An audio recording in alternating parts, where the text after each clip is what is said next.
بسم اللہ الرحمن الرحیم۔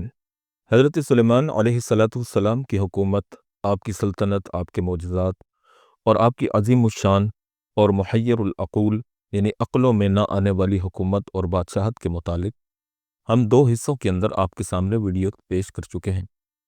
چنانچہ آج ہم حضرت سلیمان علیہ السلام کا ایک اور واقعہ جو کہ ان کی زندگی کا ایک بہت بڑا کام اور کارنامہ تھا، وہ تھا بیت المقدس کی تعمیر، اس کا واقعہ پیش خدمت کریں گے۔ چنانچہ بیت المقدس کی تعمیر کیسے ہوئی؟ اس سوال کا جواب اگر ہم تلاش کریں تو اس سے پہلے چند امور ہمیں ملحوظ خاطر رکھنے پڑیں گے۔ سب سے پہلی چیز کہ اللہ تعالیٰ جل شانہ کا منشا ہوا کہ میری عبادت گاہ پختہ بنے، مگر حضرت داؤد کو دشمنوں کے قتال سے اس کی تعمیر کی مہلت نہ ملی، اگرچہ سامان موجود تھا۔ اس لیے آخری وقت میں حضرت سلیمان کو وصیت کی کہ وہ ساز و سامان بھی ان کے حوالے کیا اور ہیکل کا نقشہ بھی دیا، جس کے مطابق حضرت سلیمان نے ہیکل کو تعمیر کیا۔ حضرت سلیمان نے اپنی تخت نشینی کے 4 برس اور 2 مہینے بعد ہیکل کی تعمیر شروع کی، اور حضرت موسیٰ علیہ السلام کے خروج مصر سے 592 برس بعد حضرت ابراہیم علیہ السلام کے عراق سے نکل کر ملک کنعان میں آباد ہونے سے 1020 برس بعد، اور حضرت نوح علیہ السلام کے طوفان سے 1440 برس بعد، اور حضرت آدم علیہ السلام کی پیدائش سے 3100 برس بعد ہیکل کی تعمیر مکمل ہوئی۔ حضرت سلیمان علیہ السلام نے اس کام کے لیے 30,000 آدمی مقرر کیے تھے، جو کوہ لبنان پر لکڑیاں چیرتے اور تراشتے تھے اور یہاں بھیجتے تھے۔ ان کے علاوہ اور وہ لوگ بھی تھے جن کو حضرت داؤد علیہ السلام نے مقرر کیا تھا۔ 70,000 آدمی بار برداری اور 80,000 آدمی سنگ تراشی کا کام کیا کرتے تھے، اور 3,000 ان کے محافظ تھے۔ اور حضرت سلیمان علیہ السلام کا حکم تھا کہ سنگ تراش ہیکل کی بنیاد کے لیے بڑے بڑے پتھر تراشیں اور ان کو وہیں درست کر کے شہر میں لائیں۔ اس کی تعمیر میں ملک سور کے بادشاہ حرام نے بھی لکڑیوں کی امداد کی تھی۔ حضرت سلیمان نے بڑے بڑے پتھر ہیکل کی بنیاد کے لیے درست کرائے اور بڑی گہری زمین کھدوا کر اس کی بنیاد رکھی تاکہ یہ مدتوں تک قائم رہے۔ یہ عمارت سنگ مرمر سے تیار ہوئی تھی، طول و عرض و بلندی میں 60 ہاتھ تھی۔ اوپر ایک اور مکان بطور بالخانے کے بنایا تھا، وہ بھی 60 ہاتھ بلند تھا۔ اس طرح اس کی بلندی 120 ہاتھ بن جاتی ہے۔ اس کا رخ مشرق کی جانب تھا، اور اس ہیکل کے سامنے 20 ہاتھ چوڑا اور 12 ہاتھ لمبا اور 120 ہاتھ اونچا برآمدہ تھا۔ ہیکل کے چاروں طرف چھوٹے چھوٹے کمرے بنائے جو 3 منزلہ تھے۔ تمام ہیکل کی چھت سروں کے مصفہ شہتیروں اور تختوں سے بنائی گئی، اور سونے کی چادروں سے چھت اور دیواروں کو مڑ دیا گیا، جس سے تمام ہیکل روشن ہو گیا، اور تعمیر ایسی حکمت سے کی گئی کہ کہیں جوڑ نہ معلوم ہوتا تھا، اور بالاخانے پر جانے کے لیے دیوار کے متصل ایک زینہ بھی بنا رکھا تھا۔ حضرت سلیمان علیہ السلام نے ہیکل کو 2 درجوں میں تقسیم کر کے اندر کے درجے کو 24 ہاتھ طول و عرض میں یکساں طور پر بنایا، اور دوسرا درجہ 24 ہاتھ عرض میں اور 40 ہاتھ طول یعنی لمبائی میں تھا۔ اسے مقدس کمرہ قرار دیا گیا، اور اس میں سروں کی لکڑی کے دروازے لگائے اور ان کو سونے کی چادروں سے مونڈ دیا گیا، اور ان پر قسم قسم کی تصویریں بنائی، اور ان کے آگے باریک کتان کے پردے لگائے، اور ان پردوں پر بھی عجیب و غریب نقش و نگار بنائے۔ کل ہیکل کے اندر اور باہر سونے کی چادروں سے مونڈ دیا گیا، اور باہر کے دروازوں پر اندر کے دروازوں کی طرح پردے تھے، مگر برآمدے پر پردہ نہ تھا۔ اور اس اندرونی درجہ میں تابوت سکینہ رکھا، اور ہیکل کے دروازے میں بڑے بڑے کواڑ لگوائے، اور ان پر بھی سونے کی چادریں چڑھوائیں۔ اس سلسلے کے لیے حضرت سلیمان علیہ السلام نے حرام نامی کاریگر کو ملک سوا سے بلوایا۔ اس کے والدین اسرائیلی تھے۔ یہ شخص ہر کام میں ہوشیار تھا، اور سونے چاندی اور پیتل کا کام نہایت عمدگی سے کیا کرتا تھا۔ اس نے ہیکل کا یہ کام حضرت سلیمان کی مرضی کے مطابق کیا، اور 2 ستون جو بلندی میں 18 ہاتھ اور احاطہ میں 12 ہاتھ تھے بنائے، اور ان کے اوپر 5 ہاتھ اونچے سوسن کے درخت کی صورت بنائے، اور ایک جالی کی جس پر کھجور اور سوسن کے پھول بنائے تھے، اور ان پر 200 انار بنائے۔ ان ستونوں پر سے ایک برآمدے کے دائیں طرف رکھا گیا، اس کا نام بوعر تھا۔ حضرت سلیمان نے ایک بڑا حوض نصف کرہ کی طرح پیتل کا ڈھلا ہوا بنوایا۔ اس کا قطر یعنی نصف گولائی 10 فٹ تھا، اور اس کے نیچے پیتل کا ایک ستون تھا جس کا قطر 10 فٹ تھا، اور چاروں طرف 12 بیل ڈھلے ہوئے تھے، تین تین طرف، اور یہ حوض ان کی پشت پر تھا۔ اس کو باہر کہا جاتا تھا۔ حوض کے لیے 10 چوکونے ستون بنائے گئے۔ ان کی لمبائی 5 ہاتھ اور چوڑائی 4 ہاتھ اور بلندی 6 ہاتھ تھی۔ ان کے چاروں کونوں میں بھی چھوٹے چھوٹے ستون بنائے۔ 2 ستونوں کے درمیان ایک بیل، اور 2 کے درمیان ایک بیل، اور 2 کے درمیان ایک شیر، اور 2 کے درمیان ایک عقاب تھا۔ اور چھوٹے ستونوں میں بھی چھوٹے قد کے جانور بنائے گئے تھے، اور ان 10 ستونوں کے لیے 10 حوض بنائے تھے، جن میں 5 حوض ہیکل کے دائیں طرف اور 5 بائیں طرف، اور بڑا حوض سامنے تھا، اور اس میں سب لوگ اپنے ہاتھ پاؤں دھو کر وضو کر کے قربان گاہ میں جاتے تھے، اور حوضوں میں ان جانوروں کو دھوتے تھے جن کی قربانی کرنا ہوتی تھی۔ سوختنی قربانی یعنی آگ سے جلانے والی قربانی کے لیے آپ نے ایک اور قربان گاہ پیتل کی بنائی، جس کا طول و عرض 20 ہاتھ اور بلندی 10 ہاتھ تھی، اور اس کے تصرف کے لیے دیگ اور چمچے اور دست وغیرہ بنائے۔ یہ سب چیزیں نہایت عمدہ پیتل سے بنائیں، اور دوسرے کاموں کے لیے 10,000 میز بنائے، جن پر شیشیاں اور پیالیاں رکھی جاتی تھیں، اور 10,000 شمعدان، جن میں سے ایک بڑا شمعدان رات دن ہیکل میں روشن رہتا۔ یہ جنوب میں رکھا گیا، اور سونے کی میز شمال کی جانب اور قربان گاہ ان کے درمیان رکھی، اور باقی برتن اس مکان میں رکھے جو 40 ہاتھ لمبا تھا، اور ہیکل کی چاروں طرف 3 ہاتھ بلند ایک دیوار بنائی، تاکہ ہر کوئی اس میں جانے نہ پائے، کیونکہ وہ مقام متبرک تھا، یعنی برکت کا مقام تھا۔ وہاں خاص اور پاک شدہ لوگ جاتے تھے۔ اس دیوار کے باہر ایک غار بنا کر زمین کو بلند کرا کے ایک دوسری چھوٹی ہیکل تعمیر کرائی، اس کے اندر بڑے بڑے کمرے بنائے، 4 دروازے لگائے، اور چھوٹی ہیکل کے سامنے دور دور تک 2 طرفہ مکانات کی قطار بنائی، اور اس کو چاندی سے ملمع کیا۔ یہ عظیم الشان ہیکل 7 برس میں بن کر تیار ہوا۔ جب کام مکمل ہو گیا تو حضرت سلیمان علیہ السلام نے تمام بنی اسرائیل کو جمع کیا، اور ان کی دعوت کی، اور بڑی دھوم دھام سے صندوق شہادت یعنی تابوت سکینہ اندر رکھا، کہ جب لوگ سب چیزیں بترتیب اندر رکھ کر باہر آئے تو ایک سیاہ بادل کا ٹکڑا ہیکل کے اندر گیا، جس سے اندھیرا ہو گیا۔ اب لوگوں کو بھی اس کی مقبولیت کا یقین ہوا۔ تب حضرت سلیمان نے سجدہ میں سر رکھا اور دعا کی کہ اے اللہ، اس مکان میں جس وقت تیرے بندے عبادت کرنے آئیں اور دعا مانگے تو ان سب کی بندگی قبول کرنا، اور ان کی دعائیں اور ان کی حاجات کو پورا کرنا، اگرچہ تو اپنے تمام بندوں کی نگہبانی کرتا ہے، اور جو تجھ سے ڈرتے ہیں تو ان کا زیادہ نگہبان ہے اور ان پر بڑا ہی مہربان ہے۔ اور اس کے بعد اللہ تعالیٰ کا شکر ادا کیا، پھر بے شمار جانور قربان کیے، جن کو سب کے روبرو آسمان سے آگ اتر کر کھا گئی، جس سے سب کو اس ہیکل کے مقبول ہونے کا یقین ہو گیا۔ پھر تمام لوگوں کو رخصت کیا، وہ خوشی خوشی نعرے مارتے ہوئے اپنے اپنے شہروں اور گھروں کو چلے گئے، اور اس دن سے زیادہ خوشی کا کوئی دوسرا دن بنی اسرائیل کے لیے نہیں ہوا ہوگا۔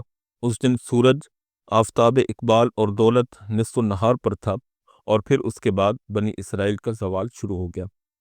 ابو نعیم رحمہ اللہ نے حلیہ میں حضرت عبداللہ بن مسعود رضی اللہ تعالی عنہ سے روایت کیا ہے کہ ایک دفعہ میں حضرت عمر کے پاس بیٹھا ہوا تھا، اور وہاں پر حضرت کعب احبار رحمہ اللہ بھی موجود تھے۔ حضرت کعب نے حضرت عمر سے کہا کہ امیر المومنین، کیا میں آپ کو ایک نہایت عجیب قصہ نہ سناؤں جو میں نے انبیاء علیہ السلام کے حالات کی کتاب میں پڑھا ہے؟ وہ قصہ یہ ہے کہ ایک بار حضرت سلیمان علیہ السلام کے پاس ایک الو آیا اور آ کر کہا کہ السلام علیکم یا نبی اللہ۔ آپ نے جواب دیا وعلیکم السلام یا حامہ۔ پھر حضرت سلیمان نے اس سے پوچھا کہ مجھے بتا کہ تو دانے کیوں نہیں کھاتا؟ اس نے جواب دیا کہ حضرت آدم کو اسی وجہ سے جنت سے نکالا گیا۔ پوچھا کہ اچھا تو پانی کیوں نہیں پیتا؟ انہوں نے کہا کہ اس میں قوم نوح ڈوب کر ہلاک ہوئی، اس لیے پانی نہیں پیتا۔ حضرت سلیمان نے پوچھا کہ تو نے آبادی کو کیوں خیر بات کہہ دیا اور ویرانہ میں رہنے کو کیوں پسند کیا؟ اس نے کہا کہ ویرانہ اللہ کی میراث ہے، میں اللہ کی میراث میں رہتا ہوں۔ حضرت سلیمان علیہ السلام نے پوچھا کہ جب تو کسی ویرانہ میں بیٹھتا ہے تو کیا بولتا ہے؟ اس نے کہا کہ میں یہ کہتا ہوں کہ وہ لوگ کیا ہوئے جو اس جگہ مزے سے رہتے تھے۔ حضرت سلیمان نے پوچھا کہ جب تو آبادی سے گزرتا ہے تو کیا کہتا ہے؟ الو نے کہا کہ اس وقت میں کہتا ہوں ہلاکت ہو بنی آدم پر، ان کو نیند کیسے آ جاتی ہے، حالانکہ مصائب کے طوفان ان کے سامنے ہیں۔ حضرت سلیمان نے کہا کہ تو دن میں کیوں نہیں نکلتا؟ کہا کہ انسانوں کے ایک دوسرے پر ظلم کرنے کی وجہ سے میں دن میں نہیں نکلتا۔ حضرت سلیمان نے کہا کہ اچھا بتا کہ تو برابر بولتا رہتا ہے، اس میں تیرا کیا پیغام ہے؟ الو نے کہا کہ میرا پیغام یہ ہوتا ہے کہ اے غافل، زاد راہ اور اپنے سفر آخرت کے لیے تیار ہو جاؤ، نور پیدا کرنے والی ذات پاک ہے۔ اس وقت حضرت سلیمان نے فرمایا کہ پرندوں میں الو سے زیادہ انسانوں کا خیر خواہ اور ہمدرد کوئی نہیں ہے، اور جاہلوں کے دلوں میں الو سے زیادہ کوئی پرندہ برا نہیں ہے۔ حضرت شاہ عبد القادر محدث دہلوی رحمہ اللہ فرماتے ہیں کہ اللہ تعالیٰ نے حضرت سلیمان پر اپنے عظیم احسانات کیے، اور پھر یہاں تک فرما دیا کہ اس بے انتہا دولت اور ثروت کے صرف و خرچ اور داد و دہش اور روک کر رکھنے میں تم سے کوئی باز پرس نہیں ہے، مگر ان تمام تر باتوں کے باوجود حضرت سلیمان اس دولت و حکومت کو مخلوق خدا کی خدمت کے لیے امانت الہی سمجھ کر ایک دانہ بھی اپنی ذات پر صرف نہیں فرماتے تھے، بلکہ اپنی روزی ٹوکریاں بنا کر انہیں فروخت کر کے حاصل کیا کرتے۔ حضرت سلیمان علیہ السلام کا وفات کا واقعہ بھی عجیب ہے۔ اس میں بہت سی ہدایات اور وعظ و نصیحت کی باتیں ہیں۔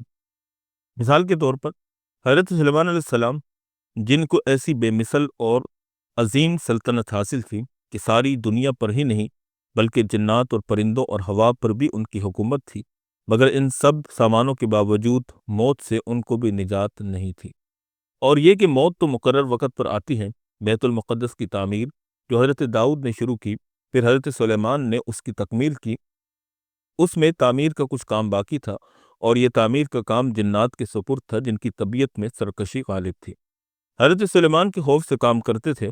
آپ کی وفات کا علم جنات کو ہو جاتا تو فوراً کام چھوڑ دیتے اور تعمیر رک جاتی۔ اس کا انتظام حضرت سلیمان نے اللہ کے حکم سے یہ کیا کہ جب موت کا وقت آیا تو موت کی تیاری کر کے اپنے محراب میں داخل ہو گئے جو کہ شیشے سے بنا ہوا تھا۔ پھر باہر سے اندر کی سب چیزیں نظر آنے لگیں، اور اپنے معمول کے مطابق عبادت کے لیے ایک سہارا لے کر کھڑے ہو گئے، اور روح پرواز کرنے کے بعد بھی اس عصا کے سہارے اپنی جگہ پر جمے رہی۔ اور حضرت سلیمان کی روح وقت مقرر پر قبض کر لی گئی تھی، مگر وہ اپنے عصا کے سہارے اپنی جگہ جمے ہوئے باہر سے ایسے نظر آتے تھے کہ عبادت میں مشغول ہیں۔ جنات کی یہ مجال نہ تھی کہ پاس آ کر دیکھ سکتے۔ حضرت سلیمان کو زندہ سمجھ کر کام میں مشغول رہے، یہاں تک کہ سال بھر گزر گیا اور تعمیر بیت المقدس مکمل ہو گئی تو اللہ تعالیٰ نے دیمک کو عصائے سلیمانی پر مسلط کر دیا۔ دیمک نے عصا کی لکڑی کو اندر سے کھا کر کھوکھلا کر دیا، عصا کا سہارا ختم ہوا تو حضرت سلیمان علیہ السلام گر گئے۔ اس وقت جنات کو آپ علیہ السلام کی موت کی خبر ہوئی۔ چنانچہ اللہ پاک قرآن کریم کے اندر یوں فرماتے ہیں، فَلَمَّا قَضَيْنَا عَلَيْهِ الْمَوْتَ مَا دَلَّهُمْ عَلَى مَوْتِهِ إِلَّا دَابَّةُ الْأَرْضِ تَأْكُلُ مِنْ سَأَتَهُ فَلَمَّا خَرَّ تَبَيَّنَتِ الْجِنُّ أَن لَّوْ كَانُوا يَعْلَمُونَ الْغَيْبَ مَا لَبِثُوا فِي الْعَذَابِ الْمُهِينِ، جس کا ترجمہ یہ ہے، پھر جب ہم نے اس پر موت کا فیصلہ نافذ کیا تو کسی چیز نے ان کو اس کے مرنے کا پتہ نہیں دیا مگر زمین کے کیڑے نے جو ان کے عصا کو کھاتا تھا۔ بس جب وہ گر پڑا تب جنات پر کھلا کہ اگر وہ غیب کو جانتے تو اس ذات کی مصیبت میں نہ رہتے۔ چنانچہ اس واقعہ سے جنات کے علم غیب کو بھی رفع کرنا مقصود تھا۔ جنات کو اللہ تعالیٰ نے دور دراز کی مسافت چند لمحات میں قطع کر لینے کی قوت عطا فرمائی ہے، اور بہت سے ایسے حالات اور واقعات سے واقف ہوتے تھے جن کو انسان یہ سمجھتے تھے کہ یہ غیب کی خبر ہے، اور جنات کو بھی غیب کا علم ہے۔ خود جنات کو بھی علم غیب کا دعویٰ ہو تو بعید نہیں۔ موت کے اس عجیب واقعے نے اس کی بھی حقیقت کھول دی کہ خود جنات کو بھی پتہ چل گیا، اور سب انسانوں کو بھی، کہ جنات عالم الغیب نہیں ہیں، کیونکہ اگر ان کو علم غیب ہوتا تو حضرت سلیمان کی موت سے 1 سال پہلے ہی باخبر ہو جاتے، اور یہ سال بھر کی محنت و مشقت جو ان کو زندہ سمجھ کر برداشت کرتے رہے اس سے بچ جاتے۔ علامہ بغوی رحمہ اللہ نے علماء تاریخ کے حوالے سے نقل کیا ہے کہ حضرت سلیمان کی عمر مبارک کل 53 برس کی ہوئی۔ ان کی سلطنت اور حکومت 40 سال رہی، اور آپ علیہ السلام 13 سال کی حکومت میں بادشاہ بن گئے۔ اللہ تعالیٰ نے حضرت سلیمان کو ایک عجیب بادشاہی دی تھی۔ تمام مخلوقات، خواہ جن ہو، انسان، جانور ہوں یا ہوا، سب کے سب آپ کے زیر فرمان تھے۔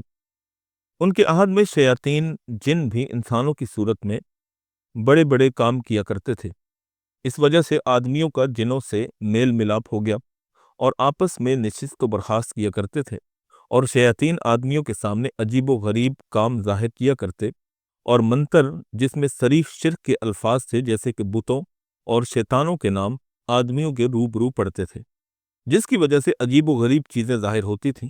ان منتروں کی وجہ سے کسی کی گردن توڑتے، کسی کا پاؤں باندھ لیتے، کسی کے پیٹ میں آ کر درد پیدا کرتے، اور جس وقت ان پر منتر پڑا جاتا تو چھوڑ دیتے۔ آہستہ آہستہ اس حرکت کی خبر حضرت سلیمان کو بھی ہو گئی۔ آپ نے اپنے وزیر حضرت آصف بن برخیہ رضی اللہ تعالی عنہ کے ذریعے ان تمام جادوئی منتروں کو جمع فرمایا اور حکم دیا کہ اس قسم کی جادو کی چیزیں جس کے پاس ہوں وہ میرے پاس لے آئیں۔ تو آپ نے جمع کر کے لکھوا کر اپنی کرسی کے نیچے دفن کرا دی اور حکم دے دیا کہ جن و انسان آپس میں نشست و برخاست نہ کیا کریں۔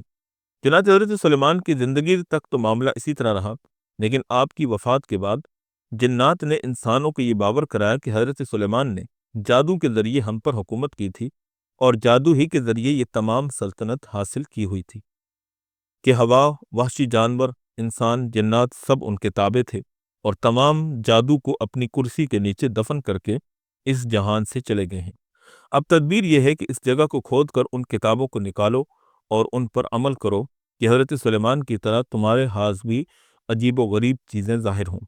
چنانچہ انسانوں نے اسی طرح کیا اور ان منتروں کو پڑھنا شروع کیا اور عجیب خواص حاصل کرنا شروع کر دیے، یہاں تک کہ تورات اور علوم دین کا شغل بالکل ہی ختم ہو گیا اور تمام ہمت ان کی عام جادو کے سیکھنے میں صرف ہوتی۔ پہلے جو شیطان ان کی خوب تابعداری کرتے تھے اور آثار بھی خوب ظاہر ہوتے تھے، جب انہوں نے دیکھا کہ اب یہ لوگ گمراہی کی گڑھ میں گر گئے ہیں تو پھر شیطانوں نے ان کی تابعداری کم کر دی۔ غرض یہ کہ جنات نے بنی اسرائیل کو مکمل یقین دلایا تھا کہ حضرت سلیمان محض ایک جادوگر تھے نعوذ باللہ، اور ان کی حکومت محض ایک جادو تھی اور ان کا نبوت کے ساتھ کوئی تعلق نہیں تھا۔ چنانچہ حضرت شہر بن حوشب رضی اللہ تعالیٰ عنہ سے ابن جریر رحمہ اللہ نے روایت کی ہے کہ یہودی آپس میں کہتے تھے کہ دیکھو محمد صلی اللہ علیہ وسلم حق کو باطل کے ساتھ ملاتے ہیں اور سلیمان علیہ السلام کو نبیوں میں شامل کرتے ہیں، حالانکہ سلیمان تو ایک جادوگر تھا اور بزور جادو ہوا پر سوار ہوتا تھا، العیاذ باللہ، یعنی اللہ کی پناہ۔ اللہ تعالیٰ نے اپنے نبی حضرت سلیمان کی صفائی بیان فرمائی اور بنی اسرائیل کے اس الزام کو بے بنیاد قرار دیا اور فرمایا کہ وَاتَّبَعُوا مَا تَتْلُو الشَّيَاطِينُ عَلَى مُلْكِ سُلَيْمَانَ وَمَا كَفَرَ سُلَيْمَانُ وَلَكِنَّ الشَّيَاطِينُ كَفَرُوا يُعَلِّمُونَ النَّاسَ السِّحْرَ۔ اور یہ یہودی اس علم کے پیچھے ہو لیے جو حضرت سلیمان کے عہد سلطنت میں شیاطین پڑھا کرتے تھے، اور حضرت سلیمان نے تو کفر نہیں کیا لیکن شیاطین نے کفر کا ارتکاب کیا۔ ان شیاطین کی حالت یہ تھی کہ لوگوں کو جادو سکھایا کرتے تھے۔ قرآن کریم میں اللہ تعالیٰ نے حضرت سلیمان کی براءت بیان فرما دی کہ حضرت سلیمان کا دامن اس سے پاک ہے، اور یہ کہ بنی اسرائیل نے شیاطین کی پیروی اختیار کی تھی۔ آپ نے حضرت سلیمان علیہ السلام کے واقعات کا یہ تیسرا اور آخری حصہ سماعت کیا۔ امید ہے کہ آپ کو اس سے بہت کچھ نیا سیکھنے اور جاننے کو ملا ہوگا۔ اگر آپ کو ہماری ویڈیوز پسند آتی ہیں تو ہمارے چینل کو سبسکرائب ضرور کر دیجئے گا اور بیل کے آئیکن کو ضرور پریس کیجئے گا تاکہ ہماری نئی آنے والی ویڈیوز کے نوٹیفیکیشنز آپ تک بر وقت پہنچتے رہیں، اور فیڈ بیک کے طور پر کمنٹ سیکشن میں اپنی رائے کا اظہار بھی ضرور کیجئے گا، اور اپنے دوست و احباب میں بھی ہماری ویڈیوز کو شیئر کیجئے گا صدقہ جاریہ کی نیت سے۔ اللہ پاک ہم سب کا حامی و ناصر ہو اور اپنے نیک بندوں اور انبیاء کرام کے نقش قدم پر چلنے کی ہم سب کو اللہ پاک توفیق عطا فرمائے۔ وما علینا الا البلاغ المبین۔